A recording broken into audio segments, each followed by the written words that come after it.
Listo, ya quedó grabada. Entonces, veníamos diciendo que es dominante una sola copia dañada. Como el hombre solamente tiene una copia, ese X dañado siempre se lo va a pasar a su hija mujer. A su hijo hombre le pasa el cromosoma Y. Un hombre afectado tendrá todas sus hijas afectadas, es lo que acabo de decir. Ahora, una mujer tiene un X dañado y un X sano. Ese X dañado se lo puede pasar al 50% de sus hijas y la probabilidad de pasar el X sano es del otro 50%. A sus hijas hombres, a sus hijas mujeres y a sus hijos hombres. Aquí digamos que no se diferencia. Y la otra situación, así como importante, es que generalmente los hombres, como solamente tienen un X, van a manifestar la enfermedad con mayor severidad que una mujer que pues tiene los dos X y el otro X puede compensar un poco por la ausencia de ese X dañado. En algunos casos hasta puede ser letal. Vimos entonces el ejemplo, que así a grandes rasgos, si uno lo mira rápidamente, esta genealogía aparece una herencia autosómica dominante, pero si uno se fija bien, tenemos este hombre afectado, le pasó el X a todas sus hijas mujeres, mientras que sus hijos hombres heredaron fue el cromosoma Y. Una mujer que tiene un X dañado tiene 50% de probabilidad de pasarle ese X dañado a sus hijos, independiente del sexo. Entonces, el árbol típico de una herencia dominante ligada al X, o también vimos pues la situación, en este caso donde la mujer es la afectada, le puede pasar el X dañado a sus hijas mujeres, a sus hijos hombres, con igual probabilidad, mientras que si el hombre es el que tiene la enfermedad en su X dañado, todas las hijas mujeres van a heredar ese X dañado. Sus hijos hombres no lo heredan porque ellos básicamente pues, van a recibir el Y del papá o si no, no serían hombres. Hablamos de algunas enfermedades, vamos a tener aquí, esto ya lo habíamos visto. Ok, entonces como repaso para empezar el tema, herencia autosómica dominante, autosómica ligada al X. Ahora sí, herencia recesiva ligada al X, en principio otra vez es lo mismo que la herencia autosómica de tipo recesivo, donde los dos alelos deben estar dañados. Entonces, otra vez, una mujer tiene dos X, por lo tanto, los dos alelos deben estar dañados. Pero los hombres solo tienen un X, entonces el único X dañado, pues ya genera la enfermedad. Entonces, como le vemos aquí, las mujeres deben tener las dos copias del gen dañado, igualito, recesivo. Las mujeres que solo tienen uno de los X dañado terminan siendo portadoras, igual que la herencia autosómica recesiva, con la única diferencia que estamos hablando del cromosoma X. Y los hombres que tengan su único X dañado van a manifestar la enfermedad. Hay sobre todo tres enfermedades que vamos a ver que han sido bastante estudiadas: la hemofilia, la distrofia muscular de Duchenne y un tipo de daltonismo. Entonces, veamos. Por otro lado, los hombres parecieran tener, pues presentar más la enfermedad, básicamente porque como solo tienen un X, con ese X dañado, pues van a presentar la enfermedad, entonces es mucho más fácil que la manifiesten a las mujeres que necesitan los dos X dañados.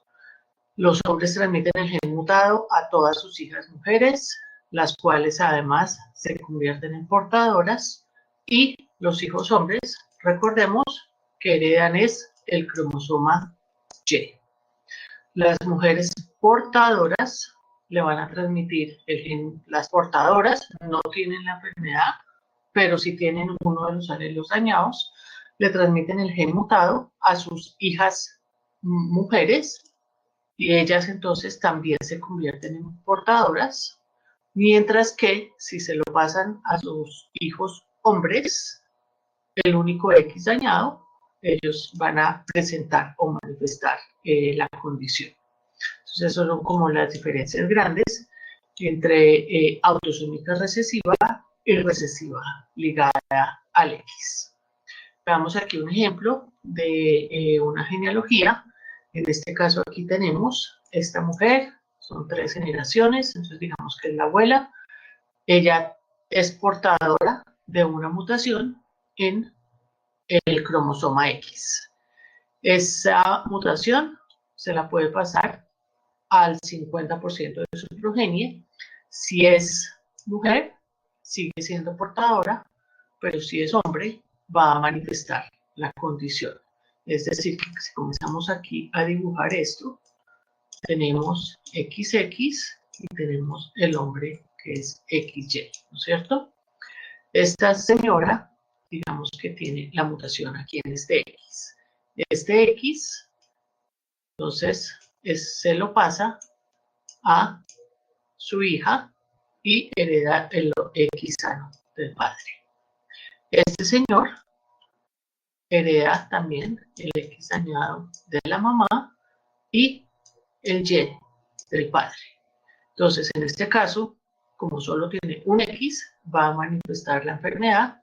En este otro caso, este X es compensado por el otro X. Únicamente si está recesivo, va a manifestar la enfermedad.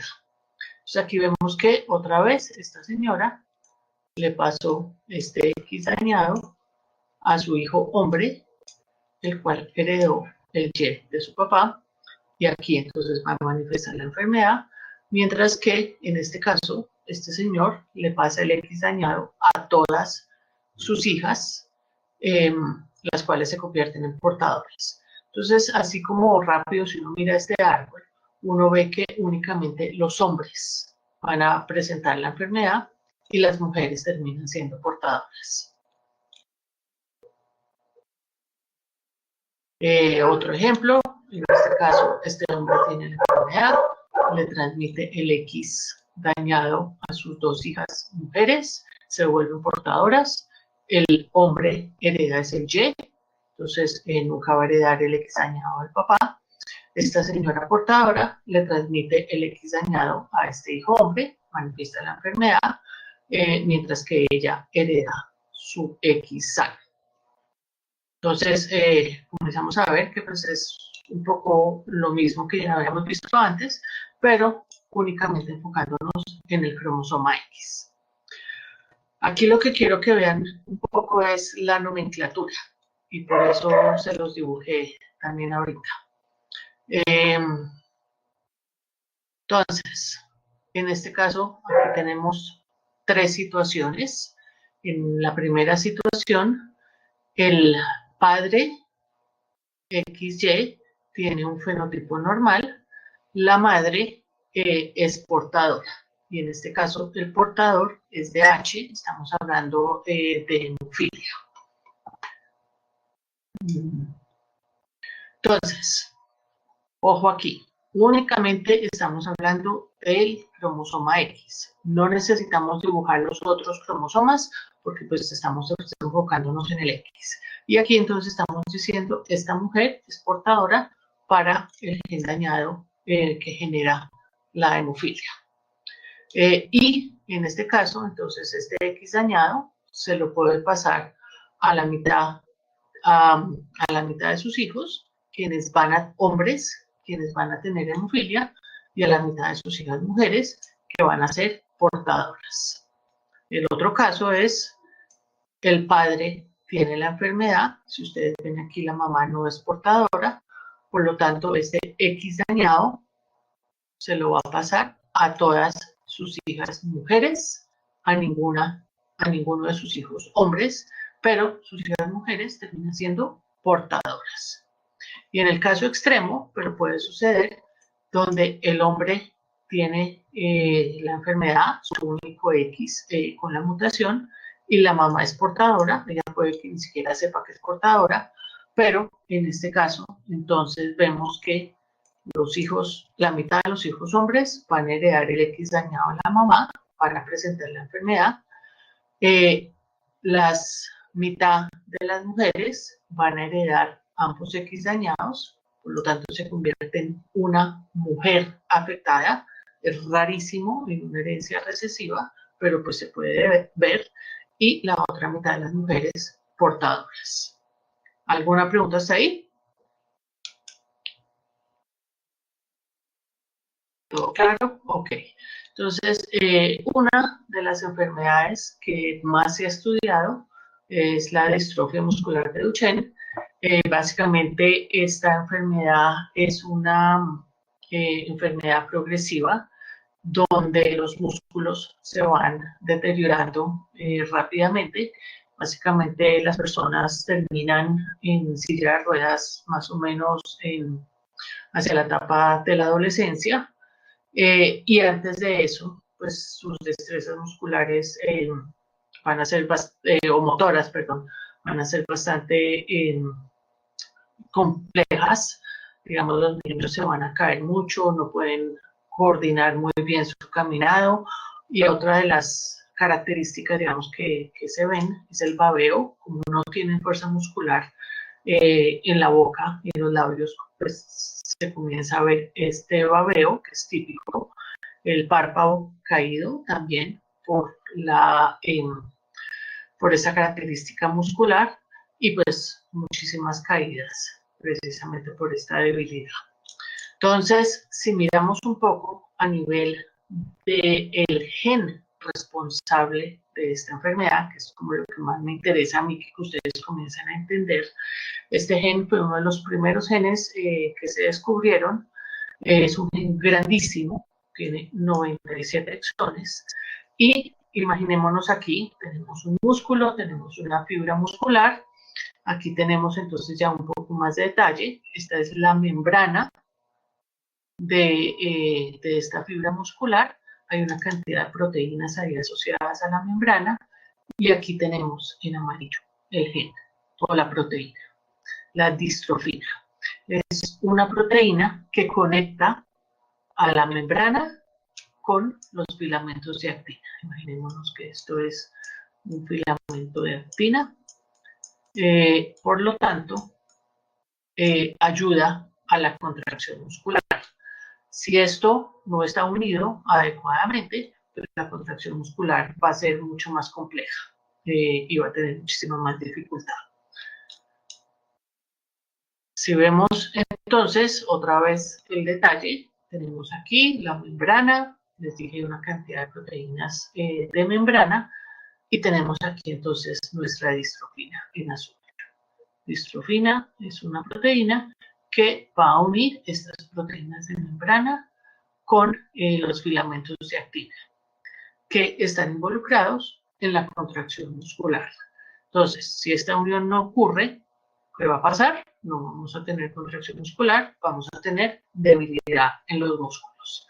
Comienzan a ver entonces cómo un defecto en una proteína particular puede generar un daño.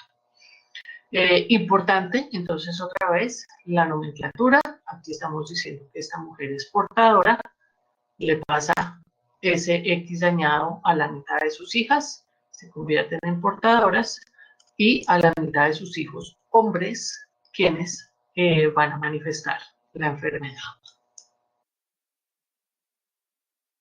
Ahora, importantísimo aquí, y esto puede llegar a ser pregunta de parcial, me gusta bastante. Imaginémonos que tenemos dos condiciones: distrofia muscular de Duchenne, que es la grave, la que les acabé de mostrar, pero tenemos otra distrofia muscular, que es la distrofia muscular de Becker, que en principio es una situación mucho más leve.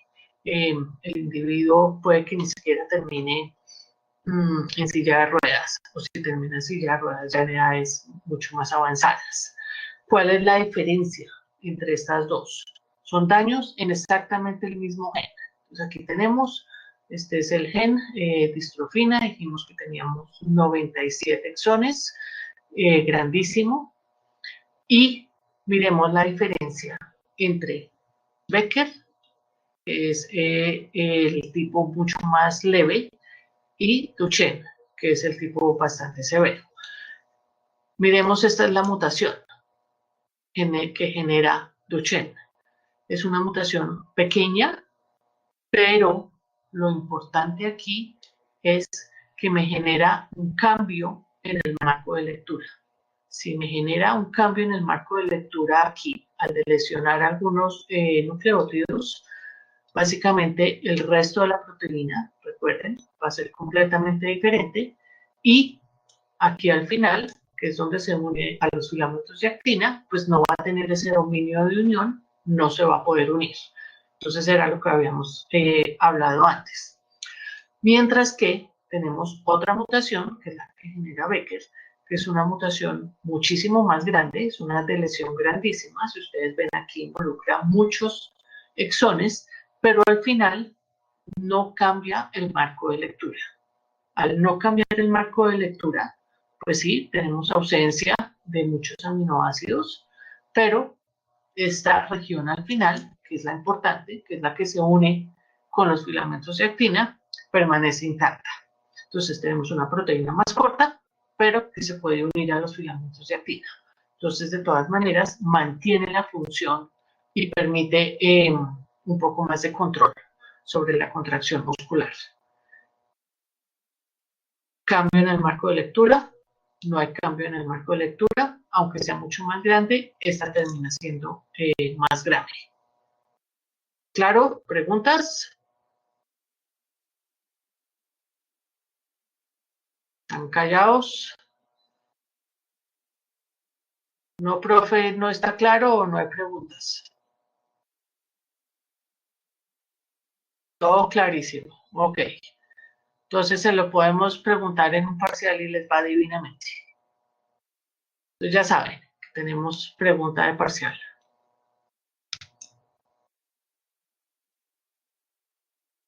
Bien, otra condición es la hemofilia.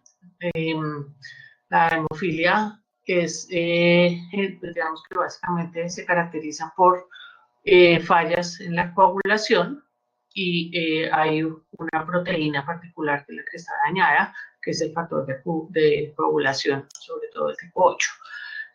¿Cómo se manifiesta? Un sangrado bastante fuerte. Imagínense que nos pegamos en un dedo o en el brazo, pues generalmente nos duele, pero no más. Un individuo con hemofilia se le pone el brazo pues bastante rojo porque todos los vasitos que están ahí se rompen y como no coagula adecuadamente, pues se comienzan a generar estas manchas. Es una enfermedad que afortunadamente en este momento se puede tratar administrando básicamente factores coagulantes. Pero pues hace un tiempo no se podía tratar, no se conocían, digamos, todos los mecanismos y básicamente pues, muchas personas fallecían debido a esta condición. Estas son las manchas que yo les digo, digamos un moretón que uno se cae y se genera un moretoncito chiquito, una persona con hemofilia pues puede llegar a tener todos estos hematomas grandototes que pueden llegar a ser letales si no se tratan. Entonces, un poco también hablando de esta condición y de las genealogías, volvemos a la historia, la reina Victoria de Inglaterra y toda esta es la genealogía de ella. Hay gente que le apasiona esta historia y que se ha dedicado a reconstruir la genealogía de los individuos con hemofilia en, eh, en todas estas generaciones, pero básicamente digamos aquí que podemos ver un típico patrón de herencia recesivo, donde tenemos aquí la reina Victoria, portadora, tenemos esta hija portadora, esta otra hija portadora y este hijo aquí heredó la mutación y falleció a los 31 años. Si vemos aquí, siguen pasando. Entonces la mutación, las mujeres todas terminan siendo portadoras y los hombres, en este caso, fallecen a edades bastante tempranas. Este fallece a los 14 años, a los 31, a los 20, a los 21. Entonces todos los hijos hombres terminan que terminan heredando el X dañado manifiestan la enfermedad de manera bastante severa, mientras que las mujeres son portadoras. Parece ser, hasta donde he leído, que ya la mutación responsable de esta genealogía ya no existe, ya no hay más portadores. Entonces, pues eso dicen.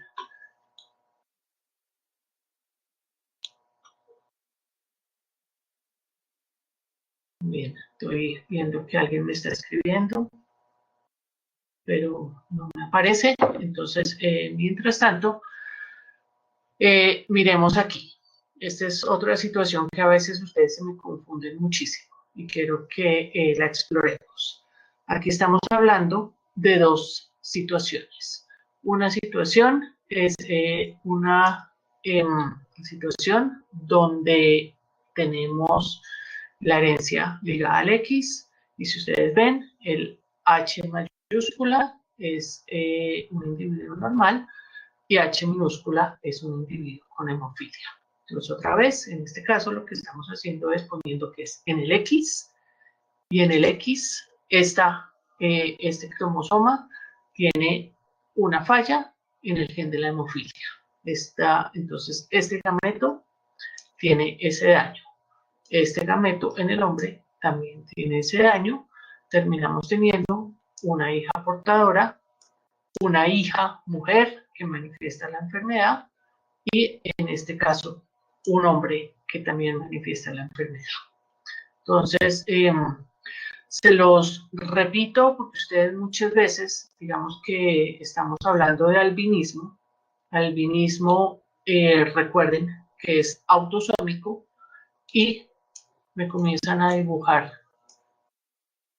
un X con el albinismo. No sé por qué me lo hacen, pero lo he visto varias veces. Entonces, esto no es así. Esto es autosómico. Esto es ligado al cromosoma X.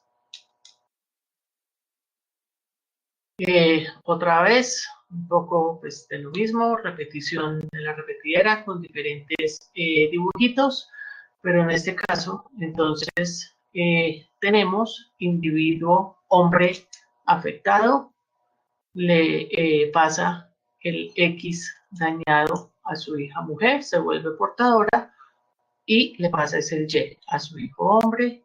En este caso la mujer es portadora, le pasa el X dañado a la mitad de las mujeres, se vuelven portadoras, o a la mitad de los hombres, si lo heredan, manifiestan la enfermedad. Y pues el caso bastante extraño, donde la mujer es portadora y el hombre presenta la enfermedad, que ya lo hemos visto varias veces también.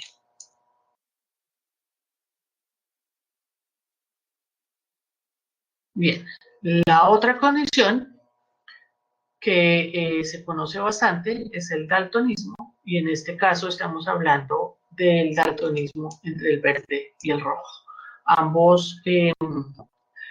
Ambas proteínas que codifican, digamos, para los conos que pueden ver esos pigmentos están en el cromosoma X.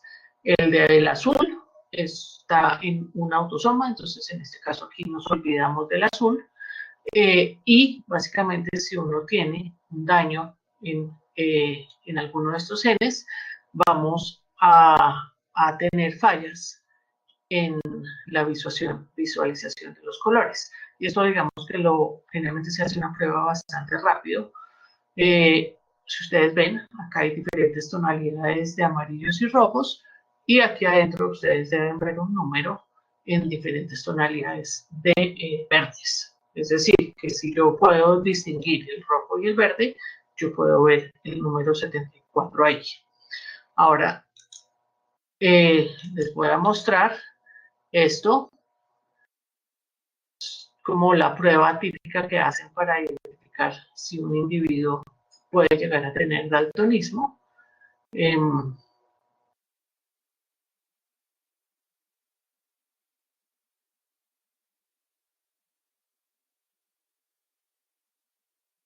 Ustedes ahí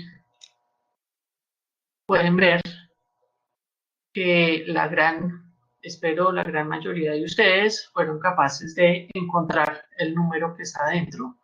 Hay unos que son un poquito más difíciles que otros y generalmente mi recomendación es, si a alguno de ustedes por cualquier motivo le está costando pues, más trabajo, les recomiendo asista a una consulta oftalmológica. El daltonismo es bastante frecuente y a veces no nos damos cuenta que lo tenemos, pero pues es importante conocer que tenemos esta situación y aprender de pronto pues, a entender que hay algunos colores que no vemos bien. Listos. Ok, hasta ahí estamos bien. Herencia recesiva ligada al X. Vimos diferentes ejemplos de daños en diferentes genes que me pueden estar ocasionando alguna enfermedad. Antes también habíamos hablado del X frágil. Ustedes ven, se llama X frágil porque en un cariotipo el cromosoma X presenta esta fragilidad. El X frágil, pues también llamado porque está ubicado en el cromosoma X, pero básicamente es un daño en este gen, FMR1. Este gen, pues lo llaman así por Fragile X Mental Retardation. Deberían cambiarle el nombre porque parece que el retraso mental ya no se utiliza. Ahora el nombre correcto es discapacidad intelectual. Básicamente es cuando hay un caso de discapacidad intelectual, la primera prueba que se les hace a los niños es la prueba del X frágil. Es la mayor causa de discapacidad intelectual en niños. Entonces es la primera prueba que generalmente se hace para definir qué está ocasionando la discapacidad intelectual. Ahora, si recuerdan, nosotros habíamos hablado que este gen tiene una serie de repeticiones, en este caso son CGGs, pero a diferencia, ¿recuerdan la huntingtina?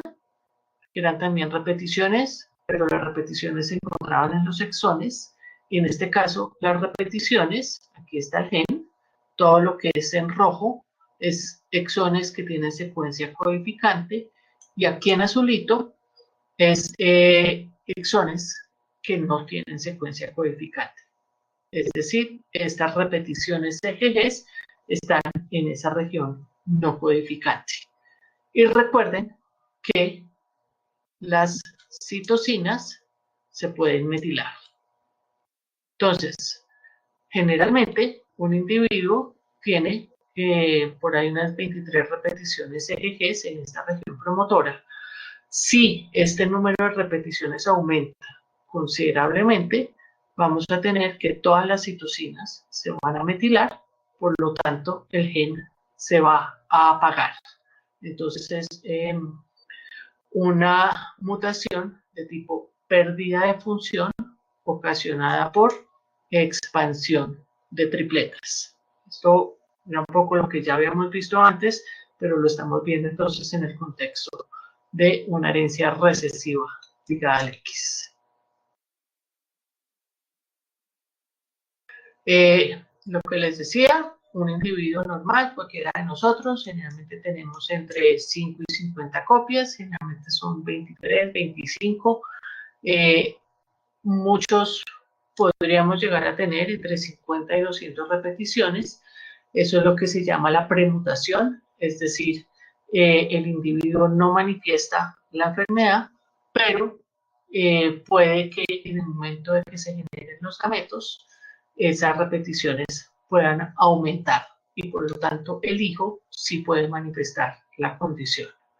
Aquí lo vemos, entonces más de 200 repeticiones está asociada con la discapacidad intelectual que vemos en el X frágil.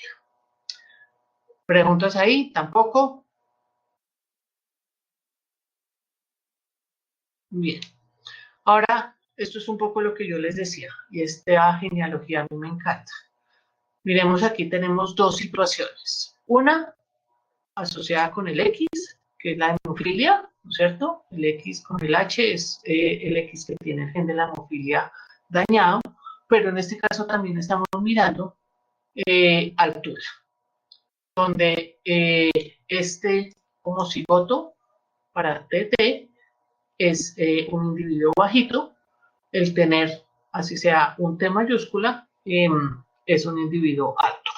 Entonces tenemos dos fenotipos, uno asociado con el cromosoma X y otro con un autosoma, y lo tenemos que distinguir, ¿no es cierto? ¿Se acuerdan cuando hacíamos cruces de híbridos? Es lo mismo, pero aquí tenemos que diferenciar el X y el autosoma. No me vayan, y esto es lo que yo les digo que ustedes a veces me hacen, me ponen aquí XT. No, T es autosómico. Entonces, no nos interesa poner el T ahí en el X. Únicamente ponemos el X cuando estamos hablando de una condición que está asociada al cromosoma X.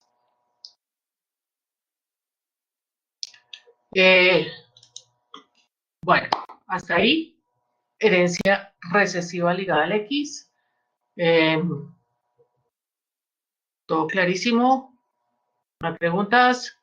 Todo esto entra en el parcial, entonces aprovechen.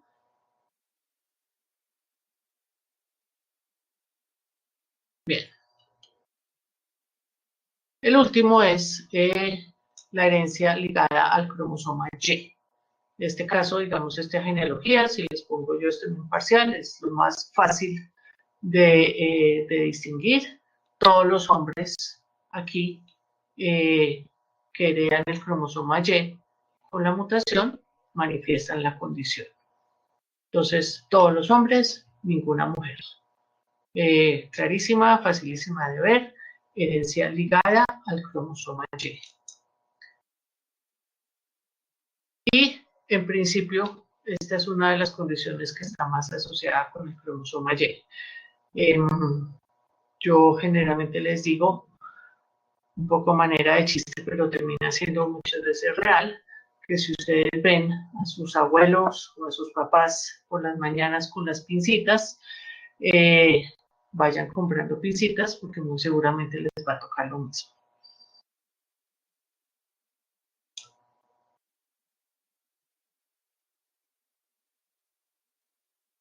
Ok. Y algo que me parece también importante que debemos tratar es el tema del ADN mitocondrial. Entonces, ¿recuerdan la mitocondria? ¿Cuál es la función más importante de la mitocondria? Voy a devolver. ¿Cuál es la función más importante de la mitocondria? Puntos para bonitos para los que escriban.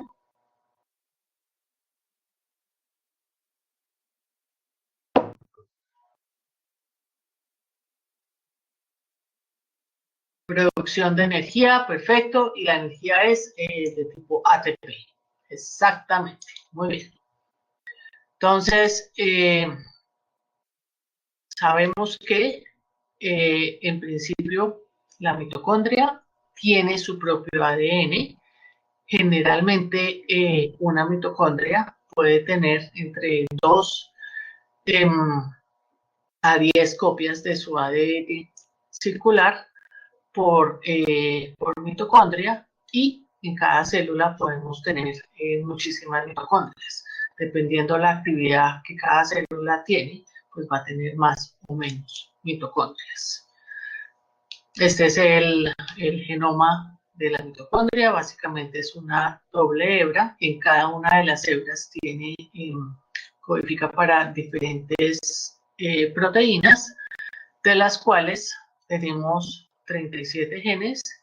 2 de ellos son RNA ribosomales, 22 de ellos son RNA de transferencia, y sobre todo tenemos, o la mitocondria tiene, denme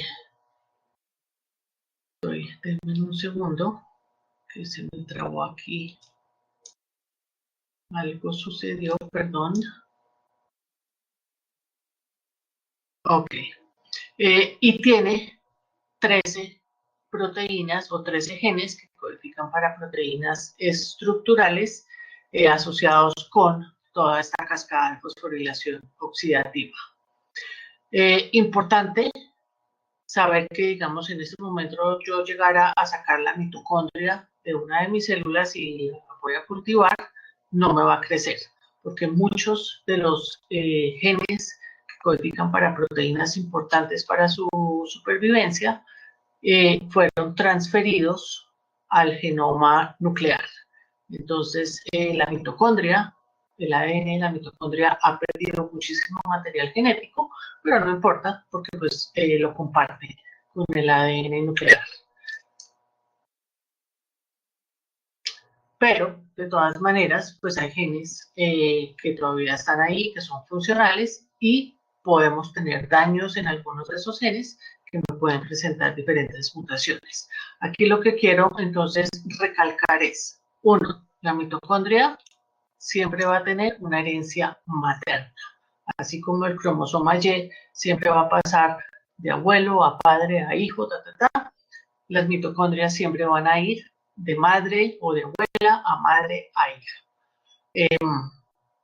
Entonces, eso es una de las características supremamente importantes.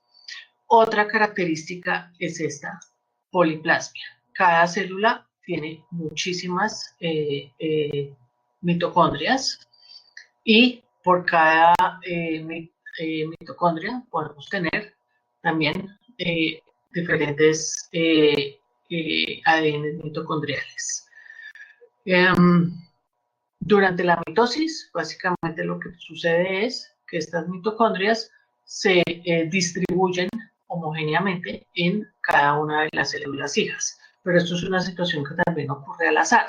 Entonces puede suceder que si digamos que podemos tener una célula con lo que llamamos homoplasmia, es decir, todas las mitocondrias son iguales, entonces pues no importa, pero podemos tener una celulita que tiene heteroplasmia, es decir, podemos tener una combinación de mitocondrias y dentro de esa combinación alguna de ellas puede llegar a tener una mutación. Entonces a mí me encanta este dibujito porque tenemos aquí, digamos, este es el ejemplo de una célula, y en este caso esta célula tiene mitocondrias con el ADN mutado o mitocondrias con el ADN sano. Por puro azar, durante la mitosis, esta célula hija heredó todas las mitocondrias que tienen su componente silvestre sano. Por puro azar, digamos que esta célula heredó 2 mitocondrias que tienen la mutación. Esta heredó un poco más y si ustedes ven esta, pudo heredar simplemente por azar la mayoría de las mitocondrias con la mutación. Entonces esto se vuelve importante en el momento de la manifestación clínica. Veamos. En principio, ¿cuáles son las células que se ven o los tejidos que se ven más afectados con mutaciones a nivel de ADN mitocondrial? Las células cerebrales son las que más necesitan ATP, la más necesitamos energía. El estar aquí poniendo atención, ojalá, haciéndose miles de preguntas en su cabeza, eso espero, pues están consumiendo muchísima energía. Entonces, generalmente, las primeras, digamos, células que comenzamos a ver dañándose debido a mutaciones en las mitocondrias son las células cerebrales. El segundo tipo es el corazón y luego ya pues las células de músculo esquelético. Entonces, si ustedes ven, con un 20% de mitocondrias dañadas en células cerebrales, se puede llegar a ver un efecto a nivel de fenotipo. Mientras que en el corazón, pues necesitamos 40 y ya para este otro tipo de células necesitamos pues unos porcentajes mucho más altos. Entonces todo depende del número de mitocondrias que tenga la mutación y además el tejido particular en el que se encuentran para manifestar alguna condición particular. Esto es lo mismo que les acabo de decir.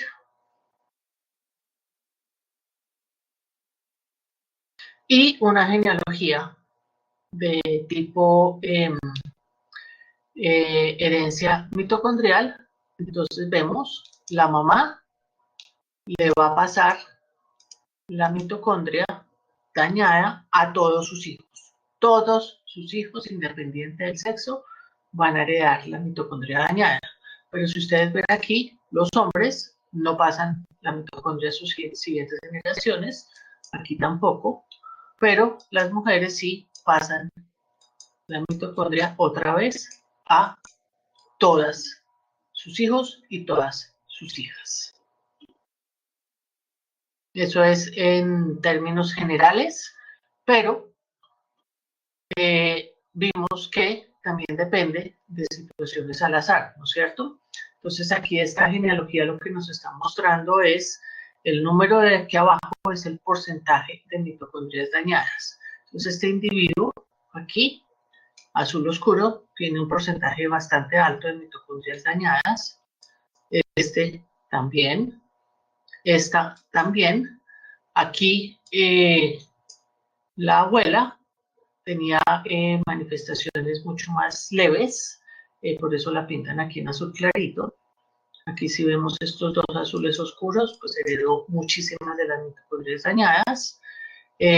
Y tenemos aquí pues otras situaciones donde presentan síntomas mucho más leves. Otra forma, entonces, de verlo es dependiendo del número de mitocondrias dañadas en un individuo, pues se va a ver el fenotipo particular o podemos hasta eliminarlo. Entonces, en este caso, esta mujer solamente tiene una, pero por azar, estos hijos heredaron muchas de estas mitocondrias dañadas. Mientras que este otro y este otro solamente heredaron una, no manifestar la enfermedad.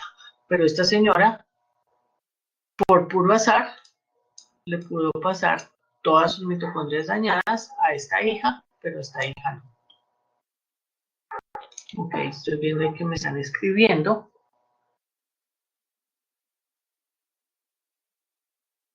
Esteban, me estás preguntando, ¿esto no tiene relación alguna con el sexo o sí? Hombres y mujeres tienen el mismo chance de heredar las mitocondrias mutadas. Exactamente. Entonces, digamos, la mujer, como lo vemos aquí, tiene la mitocondria mutada y se las va a pasar a todos sus hijos, independiente del sexo. Aquí lo importante es determinar cuántas mitocondrias dañadas por puro azar pueden heredar cada uno de sus hijos. Si ustedes ven aquí el dibujito, pues nos muestra un hombre y una mujer, ambos por puro azar heredaron todas las mitocondrias dañadas, van a manifestar la enfermedad. Mientras que aquí también, por puro azar, un hombre y una mujer heredaron poquitas de las mitocondrias dañadas, por lo tanto no manifiestan la enfermedad.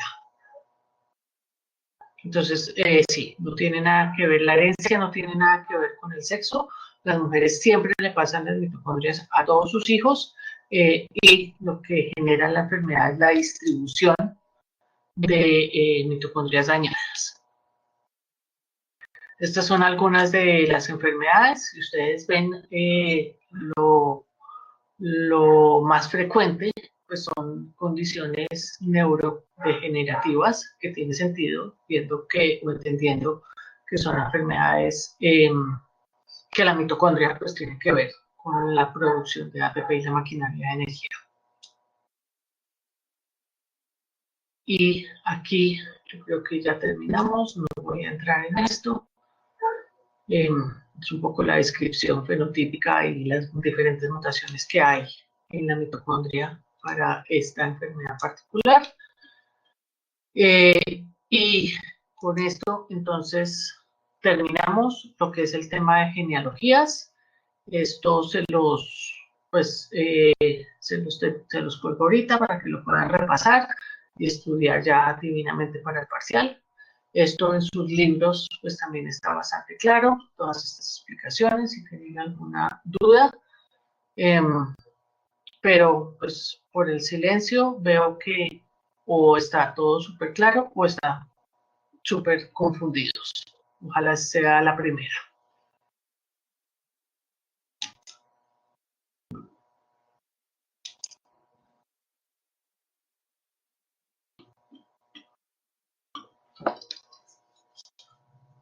Ok, y como les dije, empezamos entonces a ver el tema de la expansión de los principios mendelianos. Básicamente, la idea aquí, y hoy lo que vamos a empezar son con unos ejemplos típicos, clásicos, que ustedes ya deben saber para comenzar a entender a lo que nos referimos con expansión a los principios mendelianos.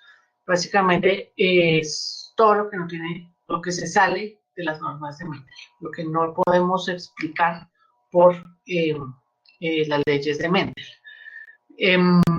Eso no quiere decir que Mendel estuviera mal, claro que no. Pues vemos que Mendel lo seguimos estudiando, todas estas enfermedades, todas estas genealogías asociadas con daños en un solo gen, pues siguen vigentes y seguirán vigentes, pero no todo lo explica Mendel. Entonces comenzamos a ver diferentes situaciones y sobre todo una de los términos que vamos a utilizar bastante ahorita es alelos, recordemos, formas alternas de un gen. Entonces vamos a tener un alelo que es el alelo silvestre, que es el más frecuente en la población, y el otro que es el alelo, que puede estar dañado.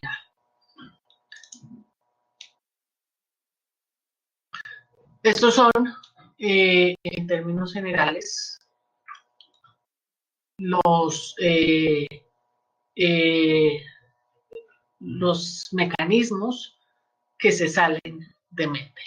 Entonces, digamos que yo sé que ustedes con toda seguridad, dominancia incompleta, combinancia, alelismo múltiple, hasta alelos letales, los conocen bastante bien.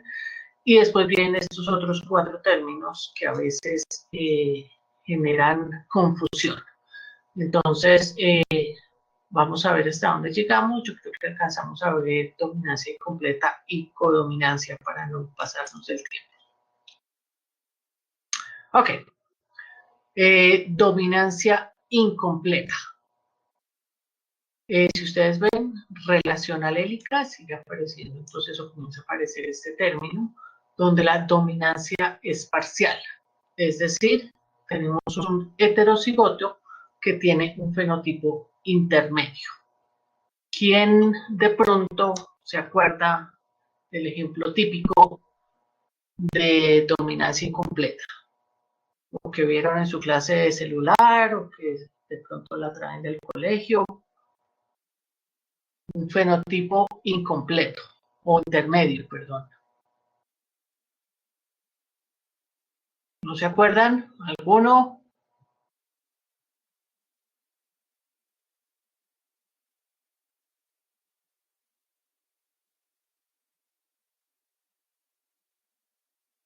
Las flores rosadas, exactamente. Entonces, sí, ¿se acuerdan?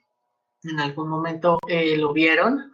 Entonces, hablamos de este fenotipo intermedio, donde en principio tenemos una flor roja, una flor blanca, este es homocigoto, cepa pura, para pigmento rojo, este es homocigoto, cepa pura, para ausencia de pigmento, no es que haya un pigmento blanco, sino la ausencia de pigmento, y esta flor entonces heredó un alelo que codifica para pigmento rojo y el otro alelo que codifica para ausencia de pigmento. Y lo que vemos aquí entonces es ese fenotipo intermedio que está dado por menos pigmento. Al tener menos pigmento, da la apariencia de tener este color rosado. Entonces, el estado heterocigoto solamente tiene uno de los alelos que produce pigmento y da entonces la sensación de tener un fenotipo intermedio. A nivel entonces de cómo dibujamos esto,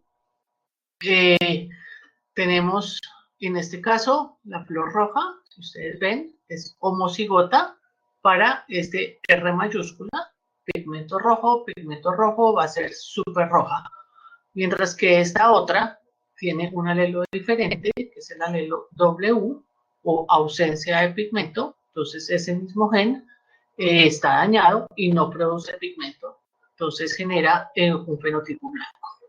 Y el heterocigoto, vemos entonces que tiene la mitad del pigmento, solamente un R, y nos da este fenotipo rosado. Si cruzamos este heterocigoto consigo mismo, vamos a tener lo mismo, digamos, que Mendel, si miramos la proporción a nivel de genotipo, pero a nivel de fenotipo vamos a tener 3 fenotipos diferentes. El rojo, el blanco, los rosados. Entonces estamos hablando de una proporción de 1, 2, 1. Siempre que ustedes vean esta proporción en la F2, estamos pensando en, esto se nos salió de Mendel. Recuerden que Mendel, la F2, siempre teníamos una proporción fenotípica de 3 a 1.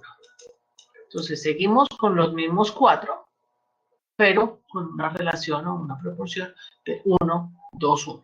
Esa es la gran diferencia entre Mendel y la dominancia incompleta.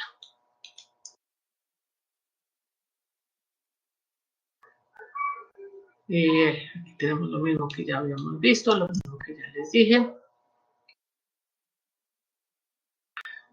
Otro ejemplo, también que está en sus libros, es el color de plumaje en algunas gallinas. En este caso tenemos 2 tipos de gallinas. Una gallina negra, que ustedes ven, tiene pigmento black.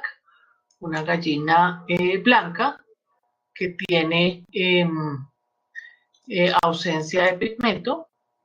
La F1, el cruce entre estos 2 fenotipos, va a producir este genotipo intermedio que me da un fenotipo que se llama azul Andalucía. Que lo vemos, bueno, aquí es otra vez lo mismo, los mismos cruces. Y aquí está nuestra gallina azul Andalucía. Y otra vez, importante, que vemos entonces esta proporción 1, 2, 1 en la F2. Entonces aquí tenemos la F2, el cruce de los 2 heterocigotos, y vemos que nos vuelve a aparecer negro, blanco y este fenotipo azul Andalucía.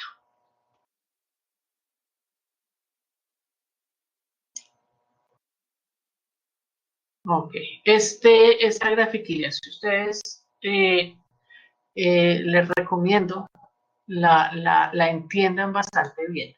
Aquí estamos hablando de la proporción 3 a 1, ¿se acuerdan? Mendel, y aquí estamos hablando de la proporción 1, 2 a 1, dominancia incompleta.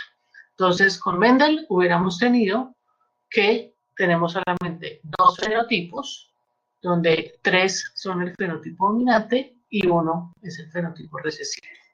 Con dominancia incompleta vemos 3 fenotipos, uno que termina siendo el homocigoto dominante, otro que termina siendo el homocigoto recesivo, pero estos fenotipos de aquí de la mitad son el fenotipo intermedio. Entonces, aunque el genotipo sea el mismo, el fenotipo va a cambiar. Generalmente este tipo de condiciones las vemos asociadas con pigmentación. Entonces, muchos de los ejemplos que hay con dominancia incompleta tienen que ver con pigmentación, y eso es esa mezcla o esa combinación de hay pigmento y no hay pigmento. Tenemos un pigmento intermedio. Bien, el otro ejemplo entonces es la codominancia.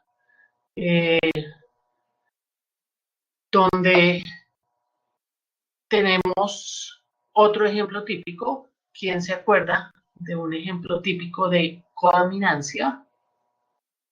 El RH de la sangre. Ok, ¿será el RH? Que tenemos RH es positivo o negativo, pero no vamos a tener las manchas en las vacas. Digamos que en principio podemos hablar que a nivel de fenotipo, las manchas en las vacas sí es codominancia. Tengo pigmento en unos sitios y no tengo pigmento en otros, pero es un poco más complejo que eso, no es un solo gen, pero sí está bien. Ok, los grupos sanguíneos. La heterocromía del iris. Ok, ¿se acuerdan que heterocromía del iris es un ojo de un color y otro del otro? Pues encaja a nivel de fenotipo, pero a nivel de genotipo es más complejo. Recuerden que es una mutación en un solo gen y no es que esté expresando o no esté expresando. Entonces, la heterocromía del iris es, yo diría que mejor no nos metamos con codominancia y heterocromía del iris. Eso sería un ejemplo de expresividad variable. Bien, el ejemplo típico, ese sí, es el de los grupos sanguíneos, donde tenemos el A, el B y el O, ¿no es cierto? Son 3 alelos y cada uno de nosotros tiene solamente 2 de esos alelos. Entonces podemos ser o AA, o BB, o OO, o una combinación de AB, AO, B, o BO. Y eso nos da los 6 posibles genotipos, pero únicamente 4 posibles fenotipos. ¿Eso por qué? Porque si tenemos AA, tenemos fenotipo A, si tenemos A o también somos fenotipo A, ¿no es cierto? Podemos ser B, B, B, O podemos ser A, B y me falta uno. Tenemos 1, 2, ahí, A, B, B,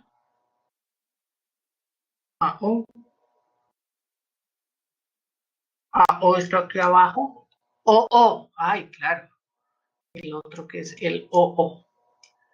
Listos. Perfecto. Entonces, ¿esto sería codominancia? No, tenemos solamente el A presente.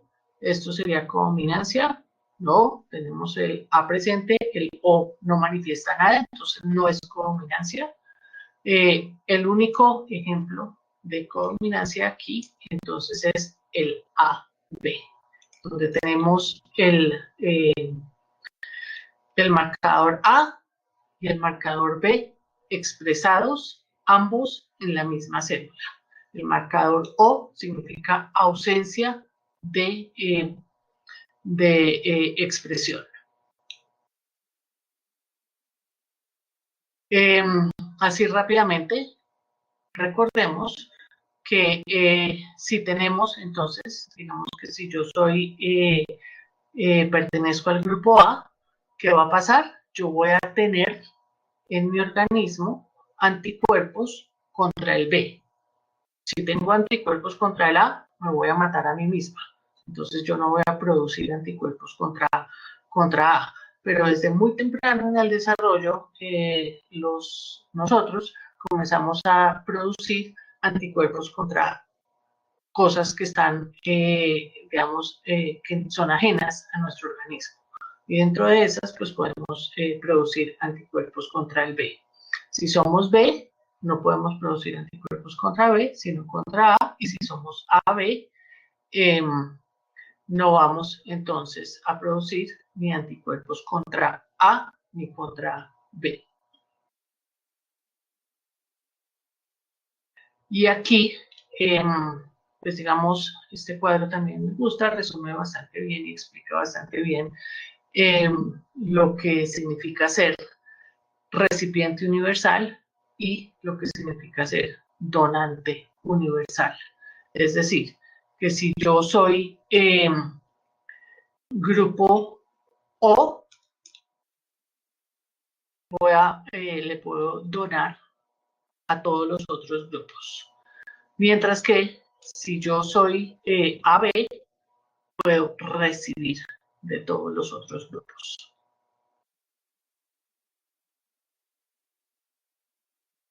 Pero aquí, digamos que más que esto, sí me voy a enfocar un poquito en el RH. No tiene nada que ver con codominancia, pero me parece que es un ejemplo bonito que lo podemos traer acá. Básicamente recuerden que uno puede ser o RH positivo o RH negativo. Es decir, produzco una proteína que se llama RH o no la produzco.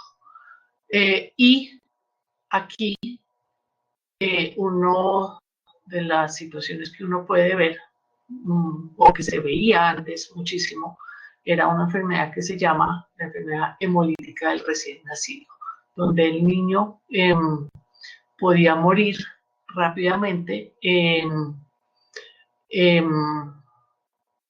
o mejor dicho, la madre podía morir rápidamente si había una mezcla de RHs. Miremos aquí más bien en esta situación, en este ejemplo, que es mucho más fácil. Esteban me está diciendo, si no estoy mal, en América el fenotipo dominante es el O. Eso podría traducir que poco a poco la frecuencia de este tipo de sangre va a disminuir por su carácter recesivo. Yo no diría que va a disminuir porque, bueno, digamos que si pensamos que en Estados Unidos, que una mezcla grandísima digamos, de muchísima gente que llega con otros grupos sanguíneos, puede que sí. Podría pensarse que en algún momento por lo menos va a disminuir drásticamente, pero estaríamos hablando de paso de varias generaciones. Esto no será como una sola generación. Pero podría ser. Esperar a ver qué pasa si a Trump lo reeligen o no. Pero bueno, no nos metamos en ese tema. Pero sí, digamos que tu pregunta me parece bien. Estoy de acuerdo, pero es algo que se vería con el paso de muchas generaciones. Bien, entonces volvamos a nuestro RH y veamos este ejemplo. Tenemos una pareja, el papá es RH positivo, la mamá es RH negativo. El hijo, la señora quedó entonces embarazada y heredó el positivo del papá. Al heredar el positivo del papá, pues digamos que durante el embarazo no pasa nada, pero durante ya el momento del parto, por el cordón umbilical, este positivo puede atravesar y puede llegar al cuerpo de la mamá. El bebé ya nació, entonces en este caso no importa. Pero la mamá pues comenzó a crear anticuerpos contra esto extraño que acaba de ver, que es positivo. El problema grande se da no con este primer bebé, sino con el segundo bebé. Si el segundo bebé también es positivo, entonces si la mamá tiene anticuerpos contra este RH positivo, básicamente lo que va a hacer es, va a atacar a su propio bebé. Esto, pues desafortunadamente, ocurría bastante anteriormente, pero pues en este momento ya existe una droga que básicamente termina siendo un anticuerpo contra ese anti-RH positivo, contra ese anticuerpo que produjo la mamá. Entonces están neutralizando ese anticuerpo. Es importantísimo que una mujer que sea RH negativo se ponga ese medicamento, inmediatamente tiene su primer hijo, para no tener problemas en su segundo embarazo. Entonces eso era como uno de los ejemplos que quería yo traerles. El otro ejemplo de codominancia es la anemia falciforme, donde hay una mutación que genera que los globulitos rojos adquieran esta forma de hoz. Básicamente esta forma de hoz terminan atascándose en los vasos sanguíneos y pues generan grandes problemas. Y pues aquí, digamos, si miramos el ejemplo de la codominancia, es que vamos a tener algunas celulitas que tienen su forma normal, mientras que vamos a tener otras que tienen este estado de hoz en su estado heterocigoto. Entonces, un individuo heterocigoto va a tener ambas formas, y por eso pues a veces la ponen como ejemplo de codominancia. Aquí tenemos otra vez lo mismo. Así es como se ve, pues si lo ponemos en un gelcito. Importante, pues aquí un poco entender que el ser portador para ese alelo, es decir, ese estado codominante, se sabe que genera una resistencia contra la malaria. Entonces, ¿eso qué quiere decir? Que en poblaciones donde hay, digamos, alto nivel de malaria, de todas maneras, los individuos van a seguir siendo portadores ese alelo mutado, aunque su estado homocigoto termina siendo, pues, básicamente mortal. En su situación heterocigota se va a seguir manteniendo. Es decir, preferimos mantener este estado heterocigoto que nos genera la resistencia a la malaria, entendiendo que una parte de nuestra población va a heredar ese estado homocigoto y pues se va a morir de anemia falciforme, pero mantenemos la resistencia contra la malaria.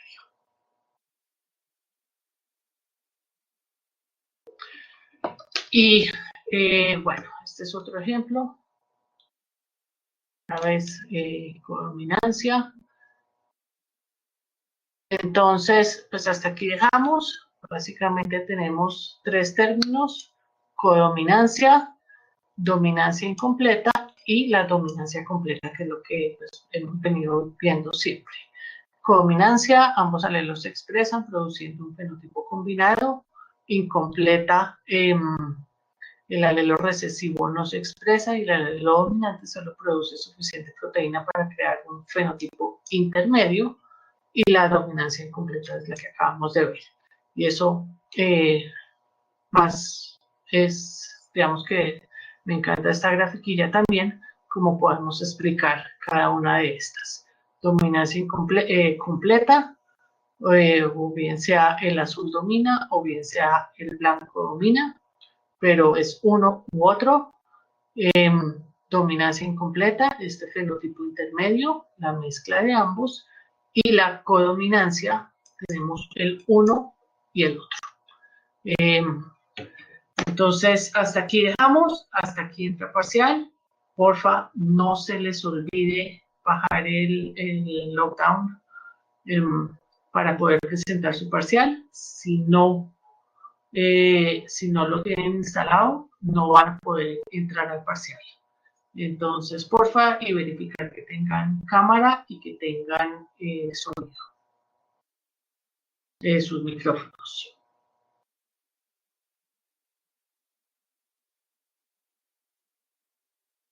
Mariana, me estás diciendo que me enviaste un correo.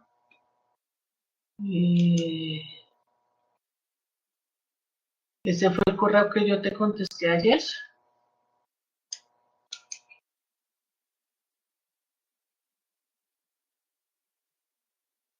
Sí. Ok.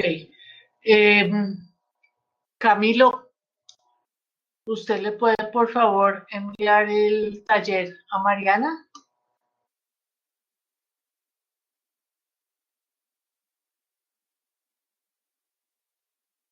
Camilo está ahí, sí.